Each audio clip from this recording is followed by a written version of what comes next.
paling sering dibaca. Kita baca dengan ayat-ayat berkata. Barang siapa tidak memikul salib dan mengikut aku, ia tidak layak bagiku. Kata ini memang, ini harus diulang-ulang dan direnungkan. Bukan hanya jemaat, tetapi pelayan, mungkin para penatua, mungkin diaken, tua-tua jemaat, tua-tua sidang, majelis hamba Tuhan, pendeta, gembala, hamba Tuhan. Siapa yang tidak pikul salib, saya bilang tidak pikul salib, dan ikut aku, dia tidak layak. Tapi orang selalu pakai kata yang paling utama dan paling jadi pegangan. Apa itu? Tapi. Ada kata yang paling top. Tapi kan saya butuh. Tapi kan bisa juga. Tapi kan tidak begitu juga. Kata tapi menjadi tawar, menawar dengan ketetapan. Apa yang ditetapkan tidak bisa dirubah. Pertanyaannya, mari baca ulang sama-sama dengan saya. 3, 2, 1. Barang siapa tidak memikul salibnya dan mengikut aku, ia tidak layak. Apakah ini ketetapan atau ini bisa dirubah? Ketetapan. Apakah ini tolerir, merupakan kebijakan, atau ini tidak bisa dirubah? Sekali lagi. Tidak bisa dirubah. Ada tolerir di sini? Tidak. Ada kebijakan di sini? Tidak ada. Ada pilihan dua di sini? Tidak. Yang ada, pikul salibmu, ikut aku. Baru kau disebut dengan hamba, baru kau disebut dengan murid. Haleluya. Amin. Haleluya. Amin. Kita mau disebut dengan murid, kita mau disebut dengan hamba. Pikul salib, ikut Yesus. Bukan cuma kata menyebut Yesus di mulut, tapi harus lewat perubahan karakter, kelakuan. Amin. Rohmu harus menyala-nyala, firman harus bermanifestasi dalam hidup.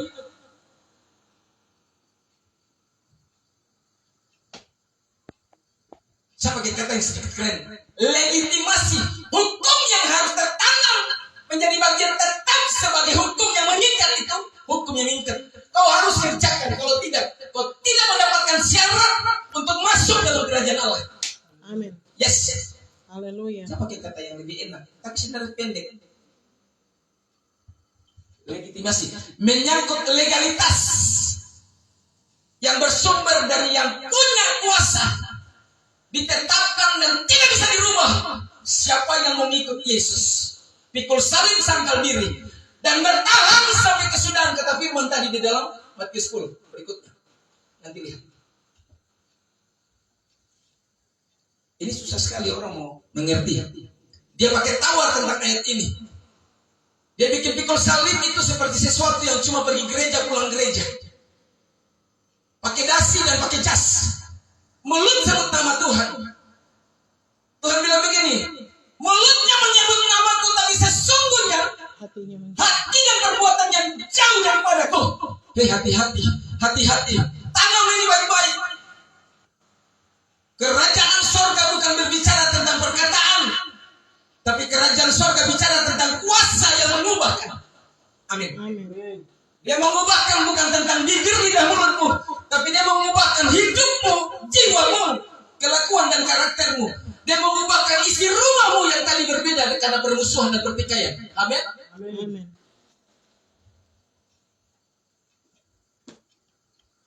Satu dengar baik-baik. Sebab kerajaan Allah, sebab firman datang bukan untuk mengumpulkan jiwa, bukan untuk menyenangkan jiwa. Kerajaan surga hadir, firman datang hadir untuk menyelamatkan jiwa orang-orang yang berdosa. Satu kata menjadi kesimpulan dari kata itu, bertobat. Amin. Dari cara hidup yang lama kepada cara hidup yang baru. Kau berbicara melihat, kau berbicara mendengar, kau berbicara, kau bukan lakuan karakter dirubah. Karena yang Tuhan kehendaki adalah pertobatan. Lukas 5 ayat 31 dan 32. Lukas 5 bicara tentang yang Tuhan kehendaki adalah pertobatan. Lukas 5 ayat 31 dan 32. Saya lihat, lalu jawab Yesus kepada mereka, bukan orang sehat yang memerlukan tabib, tapi orang sakit. Aku datang bukan untuk memanggil orang benar, tapi untuk orang berdosa. Supaya apa? Baca ulang bagian B. Tetapi aku datang untuk orang berdosa, supaya mereka bertobat. Amin. Jadi bukan untuk kumpul jiwa, bukan untuk menyenangkan jiwa, tapi untuk pertobatan jiwa, supaya dapat diselamatkan, supaya dia bisa bertahan sampai kesudahan hidupnya, jiwa dan rohnya itu bisa selamat. Amin. Amin. Ini tinggal ulang-ulang tapi selalu saja. Kita dapat ayat, dia mulai ke mana? Tetap kepada pengenalan akan Allah di dalam Yesus. Bukan pengenalan Allah di dalam Yesus supaya hidup ini bisa baik-baik saja, uang baik, dompet baik, bisa dapat segala macam. Kita jadikan Tuhan sebagai maklar. Kita jadikan Tuhan sebagai media transaksi. Kita jadikan sebagai kurir. Kita tidak jadikan Tuhan itu sebagai Tuhan dan Allah. Amin. Amin. Kamu bodoh, tapi kamu tidak mengerti. Tapi saat engkau berpengertian, tinggal dalam firman, dan firman tinggal dalam engkau. Tuhan bilang begini, waktu talenta itu dikerjakan, 5 jadi 10, 2 jadi 4, 4 jadi 8, 5 jadi 10. Bagus benar apa yang kau kerjakan. Mari datang dan duduk semeja dan makan bersama aku. Artinya, waktu kau melakukan yang dikehendaki Tuhan, Allah berkenan kepadamu. Yes. Amin. Engkau akan disebut anak-anak. Engkau akan disebut dengan murid. Engkau akan disebut dengan hamba. Dan engkau layak di hadapan Allah. Haleluya. Yes. Satu kata, maka hidupmu penuh berkat. Amin. Ini semua habis. Ya semua habis. Enak kan? Enak apa? Tadi nggak pusing ke sini. Dia bilang apa? Mata pong. Mata tuli, bukan? Mata tuli. Mata tuli. Telinga buta. Bisakah mata tuli? Telinga buta. Mata tuli, telinga buta. Dia bilang terbalik, tapi sebenarnya itu memang mengandung makna yang ganda. Itu artinya mata dan telinga, satu buta, satu tuli. Sama-sama apa? Pura-pura gila, pura-pura tuli, pura-pura buta. Tuli terhadap kebenaran, buta terhadap kebenaran. Pura-pura gila supaya tidak mau tahu tentang kebenaran hidup. Amin. Tidak mau tahu tentang firman, tapi dia hanya bisa menyenangkan diri.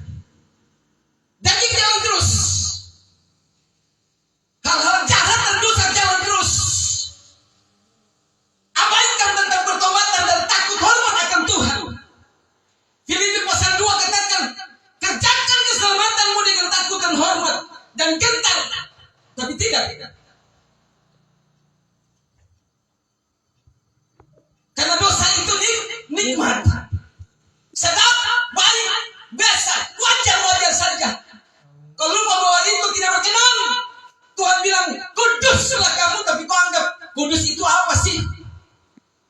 Kau putar balik, kau lebih senang, kau bikin serong, bukan kudus, tapi kudis. Amin. Amin. Maka jadilah hidupmu seperti kudis. Tapi bagi orang yang percaya dan yang mengasihi dan takut dan hormat akan Tuhan, hiduplah menjadi kudus, supaya dia berkenan di hadapan Allah. Kita mau jadi seperti itu. Haleluya. Tuhan memberkati setiap orang yang hidup dalam kekudusan. Amin. Terakhir saya bilangnya. Yang terakhir. Coba yang terakhir. Dia turun. Barang siapa menyambut Nabi, artinya menyambut Nabi, menyambut siapa saja yang bagian dari orang kudus. Karena orang kudus menjadi perpanjangan lidah, mulut dan hatinya Tuhan. Amin. Amin. Waktu kau mendengar apa yang dikatakan, waktu kau merenungkan apa yang diajar, waktu kau melakukan apa yang menjadi kebenaran, maka kau diberkati. Amin. Berkat itu tidak akan diambil daripadamu. Yang terakhir tadi, supaya dilanjut ke bawah. 42. Kita baca terakhir saja. Karena saya tadi pun terakhir, memang betul terakhir. Barang siapa memberi air secangkir saja kepada salah seorang yang kecil ini. Orang kecil ini apa? Hamba-hamba Tuhan. Amin. Karena ia muridku, aku berkata kepadamu sesungguhnya ia tidak akan kehilangan upahnya daripadanya. Saya mau kasih tahu begini. Apa yang kau beri secangkir saja kepada orang yang kecil. Ulang. Dengar baik-baik. Dengar baik-baik. Saat pernyataan tentang orang kecil, murid dan hamba, tidak lebih daripada murid, tidak lebih daripada guru, hamba tidak lebih daripada tuannya. Lihat, murid dan hamba yang seperti Yesus. Jadi kalau kau punya kelakuan, karakter, hidupmu seperti Tuhan, kau bukan murid dan kau bukan hamba. Saya kesal. Haleluya. Amin. Kalau karaktermu seperti Tuhan, bagaimana bisa kau meneladani dan mengatakan di dalamku ada Kristus Yesus Tuhan? Bagaimana bisa kau mengatakan bahwa hidupku bukan aku lagi melainkan Kristus? Bagaimana bisa kau mengatakan bahwa hidupku adalah seperti surat Kristus yang terbuka dan dapat dibaca? Satu kata yang cocok, pendusta. Jangan jadi pendusta. Hanya bertopeng supaya keinginanmu melampaui kecukupan untuk memenuhi kebutuhan. Kau ingin dagingmu untuk diakui. Kau ingin dagingmu untuk melebihi. Kau ingin dagingmu melimpah-limpah. Amin. Berpakai ayat lagi. Haleluya. Haleluya, begitu.